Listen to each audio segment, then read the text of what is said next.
તો હવે જોઈશું વિગતવાર સમાચાર જામનગરથી। તો જામનગરની સરકારી ડેન્ટલ કોલેજમાં આશરે ₹1,36,00,000ની ઉચપાતનો મોટો કૌભાંડ સામે આવતા શહેરમાં ચકચાર મચી છે। સરકારી ગ્રાન્ટના નાણાં છેતરપિંડીથી ગુપચાવી જવાના આરોપમાં સીટીબી ડિવિઝન પોલીસે ફરિયાદ નોંધ્યા બાદ ગણતરીની કલાકોમાં જ આરોપી શોભિત ગર્ગને ઝડપી પાડી કાર્યવાહી કરી છે।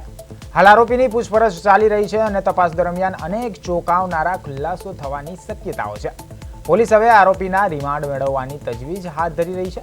ત્યારે આ સમગ્ર કૌભાંડ માત્ર એક જ વ્યક્તિનું પરાક્રમ છે કે પાછળ અન્ય લોકોની પણ સંડોવણી છે, તે મુદ્દે પણ તપાસનો દોર તેજ બન્યો છે। તો શહેર અને પંથકમાં આ મામલો ભારે ચર્ચાનો વિષય બન્યો છે અને કૌભાંડમાં મદદગારોના નામો બહાર આવે તેવી પણ શક્યતાઓ વ્યક્ત કરવામાં આવી છે।